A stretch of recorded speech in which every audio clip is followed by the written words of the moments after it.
Hey, everybody, I have a really great hack for you if you have seasonal affect disorder or SAD. It's the fall and the days are getting shorter, the temperatures are getting colder, and people tend to get more depression during those colder winter months. And even if you live in a warm temperature, but your days are shorter, less sunlight, we tend to get that seasonal affect disorder and some depression. Well, the good news is that they've done a study and they reviewed over 100 articles on vitamin D. Remember, I talked about vitamin D in my last video. This is another great thing that you can do with vitamin D, and it's going to help this SAD. So what they suggested is that if you increase your vitamin D level specifically in the winter, it's going to help you with the seasonal affect disorder, because vitamin D, we know it comes from the sun and it varies based on the sunlight. And if we have less hours of sun, it only makes sense we're going to have less vitamin D.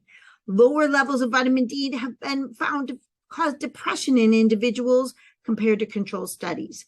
And vitamin D affects the serotonin and the dopamine. Remember those brain chemicals that we have in our brain, in the central nervous system? And that's been linked to depression.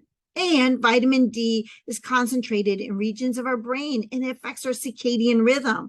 And it's also been associated with SAD. So if you're suffering from SAD, I want you to get your vitamin D level checked. And I want to make sure that you're taking adequate vitamin D. Check out my last video on vitamin D because I go in a little more detail on the dosing and why and how. But in this study, they said that the mood improved in people without SAD if they took 400 to 800 IUs of vitamin D per day, which isn't very much. But the people with SAD took a larger dose, and their symptoms really improved. So if you suffer from SAD, this is a quick hack that you can do easily. If you like this video, be sure to subscribe, and we'll be seeing you next time with more wellness and less time.